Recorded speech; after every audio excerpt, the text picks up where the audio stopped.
네, 오늘 여의도 사사건건은 이용호 국민의힘 의원, 조승래 더불어민주당 의원과 함께하겠습니다. 어서 오십시오. 네, 안녕하십니까. 네, 오늘은 더불어민주당부터 살펴보겠습니다. 이 전당대회 돈봉투 의혹을 받는 송영길 전 대표가 구속됐습니다. 이 법원은 사안이 중하고 증거인멸 우려가 있다고 했습니다. 국민의힘은 사필 규정이다, 석고 대죄해야 한다며 날을 세웠고, 민주당에서는 공식 입장을 내놓지 않은 가운데 검찰 공화국의 한 단면이라는 비판이 나왔습니다. 영상 보고 얘기 나누겠습니다. 이번 구속영장 발부를 계기로 송영길 전 민주당 대표는 국민들께 석고 대죄하고 반성하는 자세로 법의 심판을 기다려야 할 것입니다. 아울러 민주당이 정말 민주주의 가치를 소중히 생각한다면 반민주적 범죄에 연루된 이들을 더 이상 감싸서는 안 될 것이며 정당의 울타리 안에서 떳떳한 양 행동하지 못하도록 적절한 조치를 취해야 할 것입니다.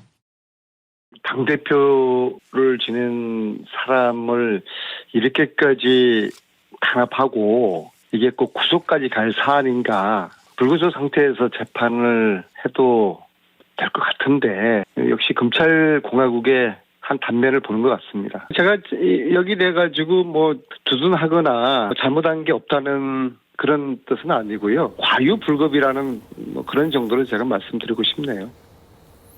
네, 이건 조승래 의원께 먼저 여쭤보겠습니다. 송 전 대표 구속 심각하게 보고 계시는 거죠? 그렇죠. 이제 사안이 당내 전당대회 과정 속에서 불거진 일이기 때문에 저게 사실로 만약에 재판을 통해서 확정이 된다면 매우 심각한 일이라고 볼 수 있겠죠. 그런데 이제 이 문제를 되짚어 보면 이런 점도 있는 것 같습니다. 이게 처음에 불거진 지가 이제 지난 한 3월경부터 불거져서 벌써 한 8개월, 9개월 정도 시간이 경과됐는데 그 과정을 통해서 저희 민주당이나 뭐 송영길 대표는 신속한 수사 또 철저한 수사를 또 계속 촉구를 또 해왔지요. 그런 면에서 보면 수사가 너무 좀 지지부진하게 진행됐던 측면이 하나 있지 않냐라는 문제가 하나 있고, 두 번째로는 전당대회 과정에서 벌어졌던 일뿐만 아니라 기타 이제 다른 문제들까지도 점점 수사가 확대가 되면서 그 과정을 통해서 뭐 참고인 신분으로 조사를 받았던 분이 뭐 극단적인 선택까지 하는 또 이런 안타까운 일까지 벌어지게 돼서 이 사안은 실체를 밝히기 위한 검찰의 노력과 또 다소 정치적 기획이 좀 결합돼 있는 좀 그런 성격으로 좀 변질된 것 같아서 안타깝다. 그리고 이 사안은 결국은 이제 재판을 통해서 실체가 규명이 될 테니까요. 실체가 정확하게 규명되기를 바랄 뿐입니다. 실체가 정확하게 재판을 통해서 규명되길 바란다고 말씀하셨는데, 앞서 우리가 뭐 윤재옥 원내대표 발언도 들었습니다만 이용호 의원은 어떻게 보십니까? 저는 그동안 민주당이 이 사안을 사실 너무 안이하게 과소평가하면서 대응했던 것이 아닌가. 이게 당내에 이제 전당대회에서 벌어진 일이기는 하지만 대한민국은 기본적으로 정당 민주주의를 통해서 우리 민주주의가 구현되는 것이기 때문에 굉장히 중대한 사안입니다. 그럼에도 불구하고 송영길 전 대표 스스로가 그동안에 보여준 여러 가지 언행 자체는 이 사안을 너무 가볍고 쉽게 생각을 했다, 이런 말씀을 드리고요. 민주당으로서는 굉장히 당혹스럽고 또 아마 어떻게 보면은 좀 면목이 없는 그런 상황이 됐다. 그동안 송영길 전 대표가 보여준 게 어떤 겁니까? 예를 들면 뭐 가서 나를 소환해달라고 하는 그런 정치적 어떤 퍼포먼스를 벌이지를 않나. 또 그러면서 또 막상 소환이 되면은 묵비권을 행사하는 그런 모습들, 이런 여러 가지들을 종합해 볼 때 민주당이 안고 있는 이런 그 중대한 사안을 보는 전체적인 이 접근이나 이런 것들이 국민들과는 너무 유리되어 있다. 그래서 결국은 이제 구속이 되는 이런 일이 생겼는데, 앞으로 처리에 있어서도 국민들의 시각에서 볼 필요가 있다는 생각이 들고요. 이게 개인의 범죄라고 보지 않기 때문에 그런 차원에서 민주당이 조금 더 국민 앞에 겸손하게, 겸허하게 반성하고 나아가서 사과하는 그런 모습이 필요하지 않을까 싶습니다. 이제 조 의원께서 그 별건 수사까지 간 건 좀 과했다, 이렇게 지적하셨는데 그건 어떻게 들으셨습니까?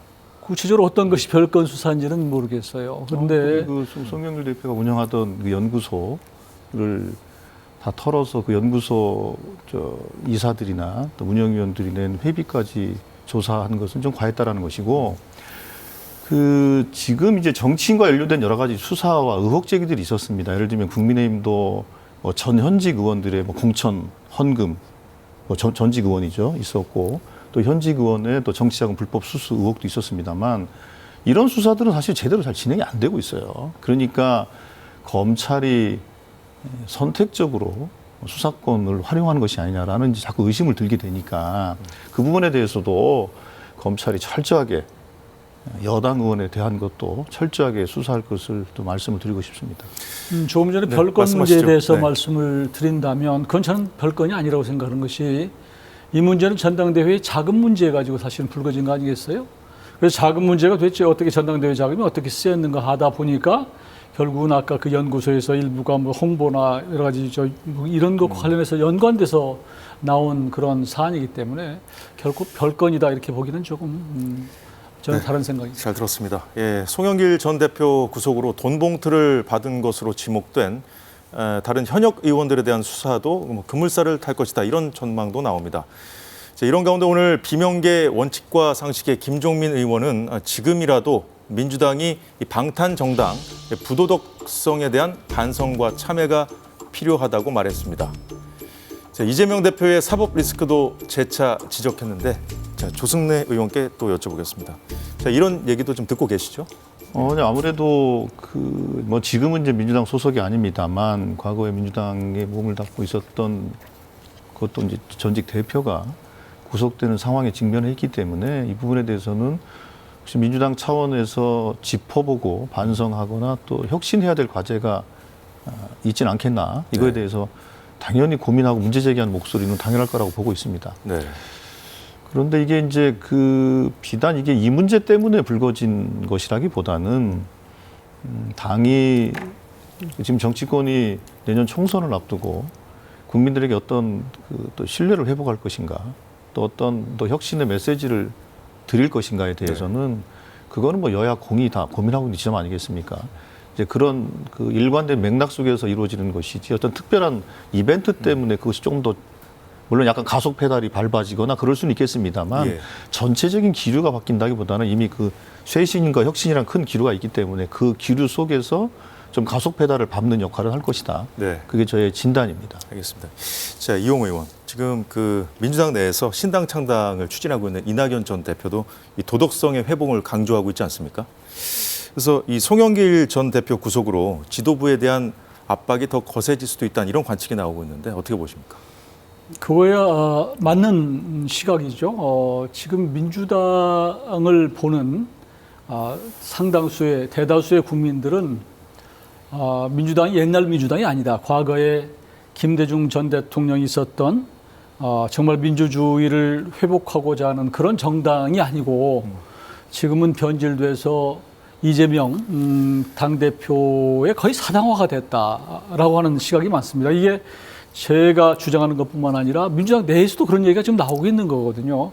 그런데 그것의 뿌리는 결국은 이재명 대표의 사법 리스크, 뭐 수많은 여러 가지 혐의들로 이미 기소가 됐고, 또 관련된 여러분들이 심지어 극단 선택한 이런 일들을 보고 국민들이 민주당을 정상적으로 보지는 않습니다. 그럼에도 불구하고 많은 의원들이 침묵하는 모습을 또 보고 있는데, 그래도 일부에서 이제 뭐 상식과 뭐 원칙 이런 쪽의 몇몇 의원들은 지금 혁신을 부르짖고 있지만, 그러나 목소리가 굉장히 미약한 상황이고, 점점 공천 이제 시즌에 들어가면서 이분들도 마치 공천을 염두에 두고 행동하는 것처럼 사실은 이게 관측이 돼요. 그런 상황에서 이제 이낙연 전 대표가 새로운 신당을 하겠다 그런데도 불구하고 상식적이고 객관적으로 볼 때는 거기에 새가 많이 몰려야 되는데 안 몰리는 걸 보고, 야, 저게 민주당의 지금 현 주소구나라는 생각을 하고 있고요. 명분과 실리 사이에서 지금은 정치적 명분을 많이 민주당이 잃고 있다. 실리 때문에, 각자 의원들의 실리 때문에 이런 생각을 하게 됩니다. 조승래 의원께 반론할 기회 드리겠습니다. 예. 근데 그럼 저도 거꾸로 질문을 드리고 싶은데요. 국민의힘은 윤석열 대통령의 사당입니까? 아닙니까?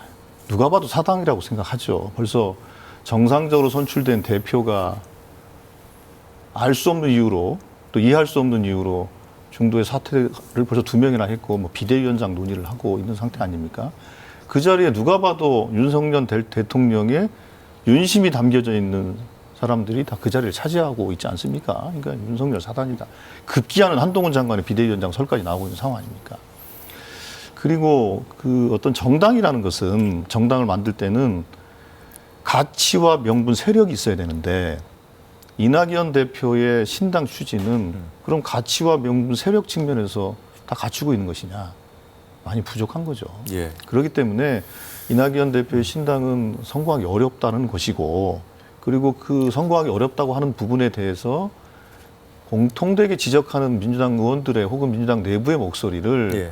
공천에 굴복해서 그랬다라고 폄하할 것은 아니고 내년 총선 때 국민들에게 신뢰를 어떻게 단결을 통해서 또 혁신을 통해서 할 것인가에 대한 예.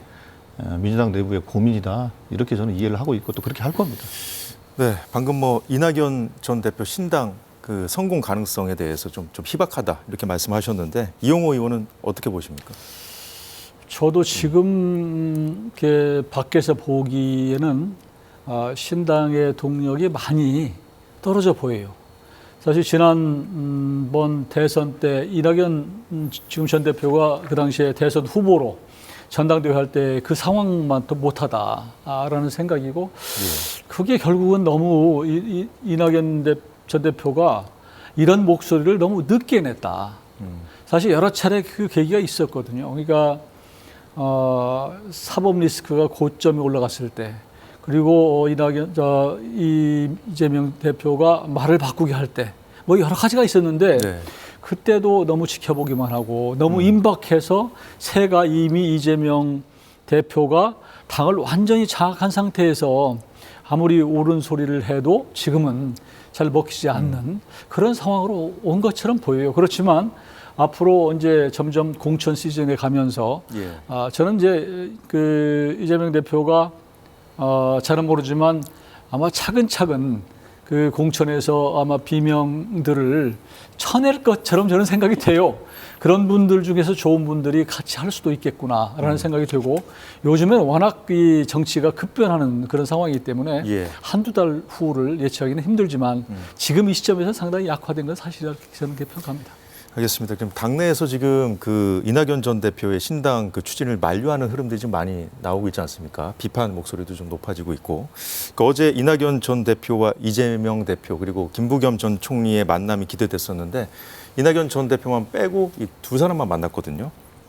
그 만남의 자리에서 김 전 총리가 큰 폭의 행보를 해달라고 당부를 했고 이재명 대표는 민주주의와 민생 경제 후퇴를 막기 위해서 백지장도 맞들어야 하는 상황이라고 했습니다. 자, 이재명 대표 내일 김부겸 전 총리와 또 만나고 28일에는 정세균 총리와 만날 예정이라고 하는데 조 의원께 여쭤보겠습니다. 좀 이낙연 전 대표하고 이재명 대표가 만나는 그림 이게 좀 반전이라고 해야 될까요? 가능성이 좀 있다고 보시는지요? 저는 이제 정치는 또 그 불가능을 가능하게 만드는 것이 저는 정치라고 생각을 하고 있고요. 민주당의 입장에서도 민주당을 사랑하고 지지하는 분들의 입장에서는 두 가지를 동시에 요청하시는 거예요. 하나는 당이 분열되지 않고 잘 통합하고 화합하고 단결했으면 좋겠다. 그러니까 단결에 대한 욕구가 첫 번째고 두 번째로는 그것만 가지고 되지 않으니 당을 좀 국민들 눈높이에 맞게 조금 더 새로운 모습으로 일신시켜라, 혁신해라. 네. 그러니까 통합과 단결 그리고 혁신에 대한 요구는 동시에 존재하는 것이지 어떤 하나를 선택하는 문제는 저는 아니라고 보고 있습니다. 예. 그래서 이 두 가지를 다 했을 때 내년도 총선에서 국민들에게 신뢰를 얻을 것이고 이제 승리할 수 있겠죠. 그런 면에서 보면 이재명 대표의 메시지와 이낙연 대표의 메시지라는 것은 서로 충돌되는 것처럼 보이지만 어떤 시점에서는 서로가 서로에게 시너지를 낼 수 있는 그런 메시지라 저는 보고 있기 때문에 그런 측면에서 같이 서로 화합하고 또 혁신의 메시지도 공동의 메시지를 내는 모습을 만드는 것이 매우 좋겠다. 저는 그런 기대를 해보고요. 또 개인적으로 또 그걸 위해 노력도 할 생각입니다. 뭐 연말까지 이낙연 전 대표도 좀 지켜보겠다고 했으니까 좀 보고 판단할 문제인 것 같습니다. 자, 그 이용호 의원께서는 그 지금 그 이낙연 전 대표하고는 이제 이재명 대표가 아직 만나지 못했고 다른 두 전직 총리하고 좀 만남을 계속 추진하는 걸 두고 또 언론에서는 또 이낙연 고립 작전이다 뭐 이렇게 쓰는 것도 있더라고요. 어떻게 보십니까? 당연히 고립 작전이죠. 이제 이재명 대표가 정세균 전 대표를 만나겠다는 거 아니에요? 전 총리? 근데 그동안의 행보를 보면 정세균 전 총리 같은 경우는 언제나 그 명분보다는 사실은 좀 실리 쪽에 또 대세를 따르는 그런 정치를 해온 분이라고 저는 생각을 해요. 네. 지난 대선 경선 때도 전북을 대표한 어떻게 보면 전북을 텃밭으로 한 후보였음에도 불구하고 그 당시에 이제 그 이낙연 대표와 이제 그 당시 후보가 경쟁했는데 마지막 단계에서 사실은 결국 이재명 후보를 도왔거든요. 그때 정세균 후보가 이낙연 후보의 손을 들었으면 어쩌면 역사가 바뀔지도 모르는 그런 상황이었는데 더구나 지금같이 이재명 대표가 당을 장악하고 있고 혼자 이낙연 대표가 혼자 이렇게 고군분투하는 상황에서 정세균 전 총리의 행보는 저는 뭐 당연히 이재명 지금 당 쪽으로 간다고 생각을 하고요. 그런 의미에서 저는 뭐 그 이낙연 전 대표의 앞으로의 행보가 굉장히 네. 어렵겠구나 그런 생각을 하죠. 네, 지금부터는 국민의힘 상황 살펴보도록 하겠습니다. 비대위 체제로의 전환을 결정한 뒤에 위원장 선임으로 지금 좀 당이 좀 시끌시끌하죠. 어제는 국회의원 당협위원장 연석회의를 열었는데 뭐 이 자리에서도 비대위원장 인선 방향 뭐 이런 거 계속 논의했다고 하는데 아직 결론은 내지 못했잖아요. 근데 그 한동훈 법무부 장관이 비대위원장으로 유력하게 거론되고 있습니다만 반대 의견도 적지 않았다고 하는데 어제 연석회의에 있었던 분들의 전원이 지금 다 사실 좀 제각각이어서 좀 있는 그대로 이용호 의원도 참석을 하셨을 테니까 좀 전해주시죠. 사실 어제 그 의원과 지역위원장 연석회의 전에 언론에서는 뭐 마치 추대가 된다라고 분위기를 몰아가는 그런 네, 게 그렇죠. 한켠에 있었거든요. 그래서 실제로 그렇게 되나 하고 봤는데 초반에는 그런 모습이 좀 보였습니다. 사실 원외위원장 일부들이 사실 제가 처음에 나가서 의사진행 발언을 통해서 우리가 사람 이름을 얘기하지 말자. 네. 이게 왜 그러냐면 이게 원래 인사 한 건을 우리가 투표할 때는 원래 무기명으로 합니다. 국회에서도. 예. 왜냐하면 미리 누구를 뭐 찬성하고 왜 찬성하고 이렇게 하다 보면 이게 눈치를 보고 양심과 소신에 따라서 투표를 못 하거든요. 예. 그런데 하물며 비대위원장을 선출하는데 총선을 앞두고 다 공천권 가진데 그거 누군가 대세를 갖고 이게 얘기를 하기 시작하면 탁하게 쏠리게 돼 있으니까 이름을 얘기하지 말자고 제가 사실은 의사진행 발언을 했음에도 불구하고 얘기를 하더라고요. 분위기를 잡은 그런 사람도 있었을 거고. 저는 분위기를 상당히 잡은 모습이 보여서 네. 어제는 뭐 그런 분위기가 처음에 한동훈 장관의 이름이 많이 거론이 됐고 초반에 그렇지만 중간으로 넘어가면서는 한 장관의 이 굉장한 우리 당의 자산으로서의 역할이 필요하다고 하는 데는 공감하는데 과연 비대위원장이 맞느냐 아니면 선대위원장으로 뛰는 게 맞느냐 이거 가지고 좀 논란이 있었는데 후반에는 사실 좀 정치를 아는 분들이 아는 사람이 좀 그 비대위원장으로 오고 또 우리 한동훈 장관 같은 경우에는 좀 선대위원장으로 좀 스타 플레이어로 마지막에 좀 뛰는 것이 좋지 않냐 이런 얘기가 후반에는 많았습니다. 그래서 전체적으로는 한 장관의 총선 역할로는 동의를 하지만 그러나 역할에 대해서는 좀 이견이 있었는데 그럼에도 불구하고 비대위원장으로 좀 왔으면 좋겠다. 지금 뭐 시기를 따질 때가 아니다. 지금 굉장히 위기 상황이다. 그래서 한 6 정도가 그 정도였고 한 4 정도는 좀 천천히 하면 어떻겠느냐 이런 분위기였었습니다. 뭐 주말쯤에 뭐 결론이 난다고는 보도도 있던데 좀 지켜보면 뭐 네. 아마 이제 예산 처리가 내일 예상이 돼 있는데 그게 이제 스무스하게 처리가 되면 아마 주말쯤에는 윤곽이 나오지 않을까 싶은데요.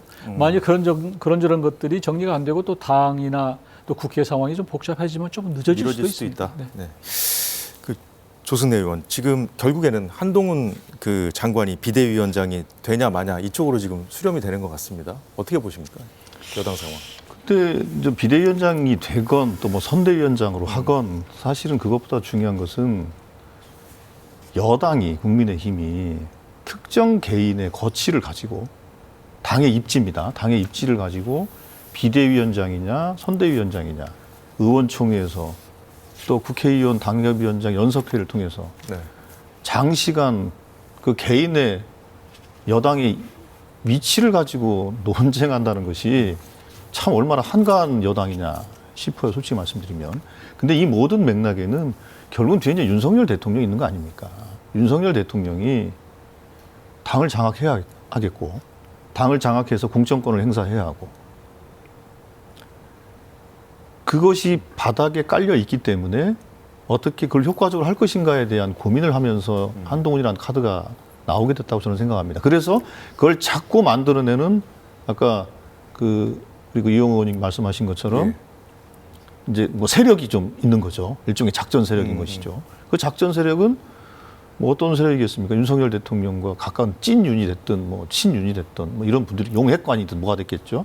그런 분들이 그렇게 여당을 국민의 시선과는 좀 다른 방향으로 몰고 가는 것이 예. 여당에게도 결국 좋지 않을 것이다. 그리고 누가 봐도 한동훈 장관은 윤석열 대통령의 일종의 분신으로 이제 간주가 될 텐데요. 대통령도 검사 출신, 여당 비대위원 대표도 검사 출신. 그걸 국민들이 어떻게 이해할지 저는 국민의힘은 한 번 더 생각할 필요가 있다. 저는 그렇게 한동훈 충고를 해드리고 장관도 있습니다. 그거에 대한 입장을 밝힌 게 있으니까 좀 보고 더 얘기 나눠보도록 하겠습니다. 일단 전에- 영상을 좀 네. 하나 저희가 준비했거든요. 그거 보고 하겠습니다. 저 어제 그 모든 일정을 취소했었죠. 한동훈 장관. 오늘 국회 법사위에 출석하면서 오랜만에 기자들 앞에 섰습니다. 비대위원장 인선과 관련된 자신의 거취 문제부터 김건희 여사 명품백 의혹에 이르기까지 여러 가지 질문이 나왔는데 입장을 밝혔습니다. 영상 보고 이어가겠습니다. 공공선을 추구한다는 한 가지 기준을 생각하면서 살아왔고요. 그 과정에서 누구를 맹종한 적 없고 앞으로도 그럴 겁니다. 주로 그런 얘기 민주당에서 많이 하시는 것 같은데요. 자기들이 이재명 대표 맹목적으로 추종하고 절대 복종하니까 남들도 다 그럴 거다라고 생각하시는 것 같습니다. 첫째, 법 앞에 예외는 없어야 합니다. 그리고 국민들이 보시고 느끼시기에도 그래야 합니다. 다음 총선에서 민주당이 원하는 선전선동을 하기 좋게 시점을 특정해서 만들어진 악법입니다. 그런 악법은 결국 국민들의 정당한 선택권을 침해하는 문제가 있거든요. 그런 점을 충분히 고려해서 국회 절차 내에서 고려되어야 한다고 생각합니다. 세상 모든 길은 처음에는 다 길이 아니었습니다. 많은 사람들이 같이 하면 길이 되는 거죠. 그리고 진짜 위기는 경험이 부족해서 라기보다 과도하게 계산하고 몸살일 때 오는 경우가 더 많았다고 저는 생각합니다. 이걸 물어보면 제가 왜 곤란할 거라고 생각하는지 잘 모르겠습니다. 일단은 이 몰카 공작이라는 건 맞잖아요. 그 몰카 공작의 당사자인 서울의 소리가 고발했던데요. 그럼 우리 시스템에 맞춰서 법과 원칙에 따라 수사가 진행돼서 처리될 거라고 생각합니다. 네, 한동훈 장관 발언 좀 길게 들어봤는데 이용호 의원 어떤 부분을 좀 인상 깊게 들으셨습니까? 한 장관이 참 말씀을 잘하세요. 그러니까 언어 구사력이 탁월하다라는 생각을 해요. 군더더기 없고 그리고 국민들에게 또 그 소구력이 있는 호소력이 있는 그냥 심플한 얘기를 그냥 이렇게 직설적으로 얘기하는 것이 저는 굉장히 마음에 들어요. 네 가지 포인트 중에는 어떤 부분을 좀 주의 깊게 들으셨습니까? 오늘도 사실 저도 정치 경험이 좀 없어서 좀 걱정이다 이런 얘기를 했는데 거기에 대해서 세상 모든 길은 처음에는 길이 아니었다 이렇게 얘기한 이게 사실은 뭐 시적 표현이나 문학적 표현에도 많이 나온 얘기긴 한데 그래도 꼭 이렇게 어떤 그 마음에 와 닿는 그런 표현을 통해서 응수하는 것이 저는 정치인으로서 굉장히 중요하다고 생각하고요. 그런 자질을 가졌다고 생각합니다. 왜냐하면 정치라고 하는 게 결국은 행동으로 하지만 그러나 말로 하는 것이거든요. 그런 면에 있어서는 훌륭한 자질을 가졌다고 생각하고 예. 이 답변 전에 아까 한 가지만 말씀을 네, 좀 제가 말씀하시죠. 드리고 싶은 것이 짧게만 부탁드리겠습니다. 이번 한동훈 장관에 대해서 우리 당에서 토론한 것은 꼭 윤심을 업고 한 건 아니에요. 사실은 제가 왜냐하면 저도 거기에 대해서 반박을 하고 또 여러 사람들이 많은 의원들이 나와서 이건 아니다라고 얘기한 것은 만일 정말 윤심이 그렇게 딱 뒤에서 있었다면 그런 정도 분위기도 안 나왔을지도 모르겠어요. 그래서 예전보다는 많이 우리가 허심탄회하게 얘기를 했다. 그래서 우리 조승래 의원께서 예. 염려한 것만큼 그런 정도는 아니다라는 말씀을 좀 드리고 싶습니다. 조승래 의원은 그 앞서 들어본 우리 한동훈 장관 발언 들어보고 어떤 생각을 또 갖게 되셨습니까? 예, 한동훈 장관의 화술은 근데 화술입니다. 화술. 예, 화술은 참 묘한 데가 있어요. 묘한 데가 뭐냐면 본인한테 던져진 질문을 상대 진영의 문제로 치환시키는 그런 능력이거든요. 예를 들면 뭐 내가 윤석열의 아바타라는 비판에 대해서 니들이 이재명을 맹종하니까 니들이 하는 얘기 아니냐. 보냐, 이렇게 니들이 그러니까 네. 나도 그렇게 보이는 거 아니냐. 뭐 이런 식의 어법이거든요. 근데 그거는 민주당에서만 얘기하는 게 아니에요. 이게 진영으로 자꾸 진영 논리로 자꾸 갈라치기를 하는 것인데 이건 정치에서 가장 피해야 될 겁니다.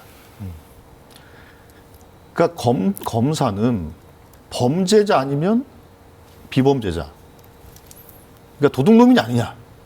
이것만 가지고 보는 정말로 그런 습성이 있습니다. 그런 측면에서 보면 정치권에서의 진영 갈라치기보다 훨씬 더 심각한 갈라치기를 지금 한동훈 장관 하고 있는 거세요. 그러면 이런 분이 만약에 정치를 하고 이런 분이 여당 비대위원장, 여당 대표가 된다면 가뜩이나 어려운 여야 관계가 저는 정말로 험난해질 것 같아요. 그래서 걱정입니다. 여당은 국회에서 수적 우위를 떠나서 대통령을 보유하고 있는 정당이기 때문에 포용력과 유연성을 보여줘야 되거든요. 그래야 국가가 편안해 갑니다. 근데 지금 보여지는 모습은 그렇지 않지 않습니까? 근데 그런데다가 이렇게 갈라치기와 진영 논리로 철저하게 무장돼 있고 그것을 교묘한 화술로 언사로 하고 있는 이런 분이 여당의 비대위원장이 된다? 저는 생각이 좀 약간 끔찍합니다. 뭐 김건희 특검법에 대한 입장도 얘기했는데 법 앞에 예외는 없어야 한다 이렇게 얘기를 했거든요. 뭐 다른 포인트들에 대한 어떤 생각은 어떠신지요? 그러니까 그 말씀은 예외는 없다. 그러나 시점이 문제 아니냐 이 주장 아닙니까? 자 그렇다면 저희들이 김건희 특검을 하자고 제안한 것은 벌써 6개월 전 얘기입니다. 여당에서 반대하고 하니까 우리가 패스트트랙 태운 거 아니겠습니까? 네. 그러니까 점점 시기를 총선 시기와 가까이 붙여놓은 것은 정부 여당이 자초한 일이지 우리가 자초한 일은 아니죠. 처음에 특검법을 발의했을 때 그때 수용을 했으면 특검이 한참 진행돼서 이미 결론이 났겠죠. 그럼 총선과 관계없는 결론이라고 생각하겠죠. 근데 지금은 글쎄요. 시점에 맞춰 선전선동하려고 했다? 그건 교묘한 말장난이죠. 본인들이 했던 행위는 뒤로 숨겨놓고 그건 좀 이해가 안 가는 얘기죠. 이용호 의원, 그런데 이제 어쨌든 지금 특검법을 받으면 그 특검 전국이 되기 때문에 선거를 앞두고 굉장히 지금 선거에 좀 그 불리하게 작용할 수도 있다는 그 우려를 당내에서 하시는 거잖아요. 당연한 말씀이고요. 지금 한동훈 장관이 얘기한 악법이다라고 하는 것은 그러니까 지금 우리 조선 의원께서 말씀하시기에 우리가 결국은 이제 신속 안건으로 해서 결국은 결과적으로 이렇게 맞았다는 거 아니겠어요? 근데 이제 근본적으로 다시 돌아가서 이 김건희 특별법이라고 하는 게 도이치모터스의 주가 조작건 아닙니까? 그런데 이 부분에 대해서는 전 정부에서 수사가 있었고 그래서 큰 문제가 없었다 그러는 것이 한번 결론이 났던 사안이고 또 서로 거기에 대해서 조금 의문이 있다고 손치더라도 지금 대한민국의 상황, 경제 상황, 또 민생 이런 걸 생각해 보면 이걸 특검으로 해야 되는 게 맞느냐 하는 부분도 한 번 더 생각할 필요가 있다는 생각이 들고 그리고 결과적으로는 이제 이 총선 앞두고 이 부분이 결국은 총선의 선거 국면과 맞닥뜨려서 선거의 이익을 보려고 하는 그런 당리당략적인 법이 특검이 되는 것이기 때문에 이건 국민들의 합리적이고 이성적이고 또 상식적인 어떤 국민 투표권을 행사하는데 사실은 왜곡시키는 그럴 가능성이 있기 때문에 이 부분은 사실 다른 시기로 좀 넘기는 방법도 생각해 볼 수가 있다. 그런 차원에서 얘기하는 것이거든요. 그러니까 저는 이 부분을 분리해서 좀 다른 제3의 방안을 찾아보는 것이 필요하다고 생각을 하고요. 하여튼 저희 당에서도 아마 정부 여당에서도 조금 그런 부분에 대한 고민이 좀 있을 것이다라는 것이고 저 결코 한 장관의 얘기가 꼭 틀린 말은 아니다. 그렇죠. 특검법을 받더라도 좀 나중에 하는 게 어떠냐 이런 얘기를 지금 여당에서 하고 제가 짧게 있는데. 두 가지 말씀드리기 하나는 윤석열 대통령이 그럼 거부권을 행사하시겠다는 건데 그 윤석열 대통령의 배우자와 관련된 문제 아닙니까? 이해 충돌입니다. 거부권 스스로를 회피하셔야 된다고 저는 생각을 하고 있고 두 번째로 지금 국민의 합리적인 그 판단을 저해할 가능성이 있다. 오히려 대통령 부인의 제기된 의혹에 대해서 국민들이 뭔가 속 시원하게 설명이 되고 소명이 됐을 때 합리적 선택권이 보장이 되는 것이지. 그러니까 국민들은 지금 거의 3분의 2 이상의 압도적인 여론이 김건희 특검법은 거부돼서는 안 된다. 해야 한다. 라고 이제 의사를 밝히고 있는 거 아니겠습니까? 그렇기 때문에 오히려 국민들의 합리적 선택권을 보장하기 위해서도 이 부분에 대해서는 철저하게 수사를 하는 게 맞다. 그렇게 예, 잘 들었습니다. 생각합니다. 예, 오늘 시간 관계상 두 분과의 말씀을 이 정도로 정리를 하겠습니다. 예, 지금까지 이용호, 조승래 의원과 함께했습니다. 고맙습니다.